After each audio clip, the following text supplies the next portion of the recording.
to, name me a champion in the community, whoever that is, and you tell me why as well.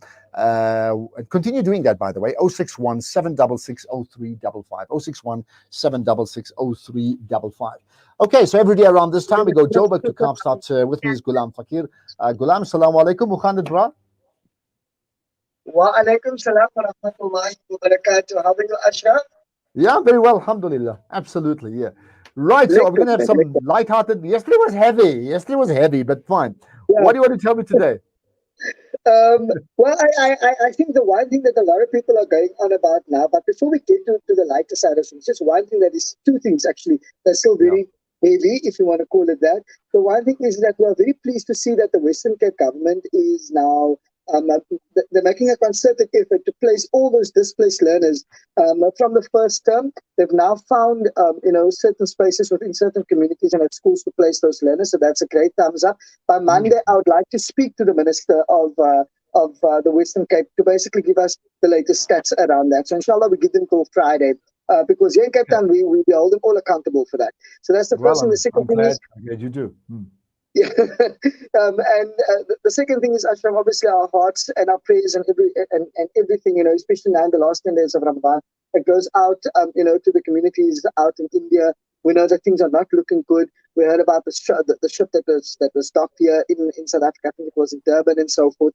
We're keeping, please keep us all in dua, inshallah. All of us around the world, inshallah. I mean, absolutely, so those are two of the big focuses that we kept our eye on this morning.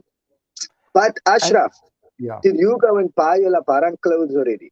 No, I didn't. I thought you were going to ask me that. My wife said, "Hey, we must go. We should have done it on the weekend, as we discussed." But no, we've been delayed. I think it's going to be this weekend. But I mean, here's the strange part. As you know, last year we were under complete lockdown. This year it's been easier, but I am concerned. And the plan is to have Eid or Labaran at lunch at my sister's place.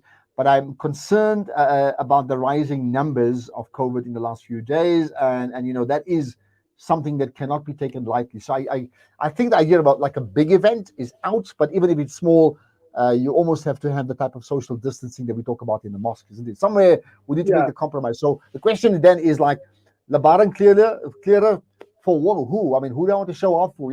It's a small crowd. I mean, do you feel the same way?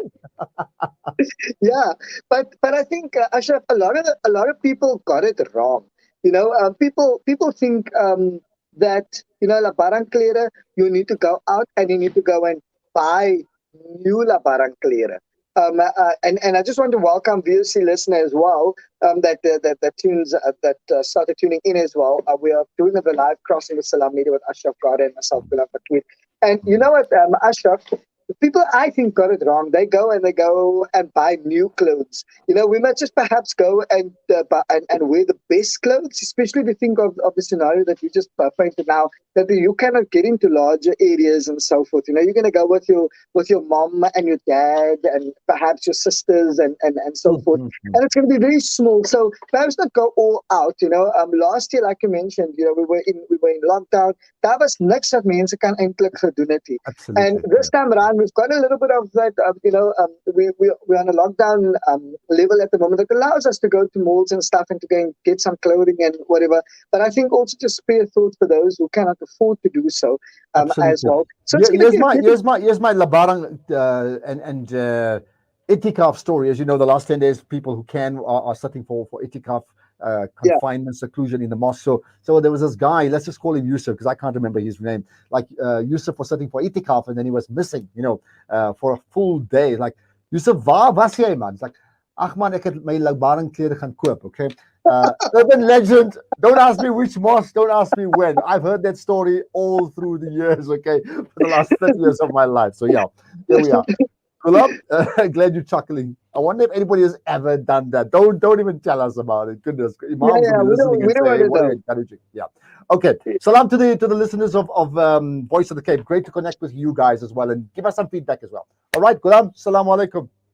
Shukran, Ashraf. To you and the team. Have a lekker day, inshallah. We'll chat tomorrow morning again. Assalamu alaikum. Thank you. Wa alaikum salam. Okay. There we are. I need to work on my Eid clothes, Labaran klere. What's your plan? We'll talk about pay the grants in a moment. It's a huge issue. We're going to chat to Shaira Kala about that right after this.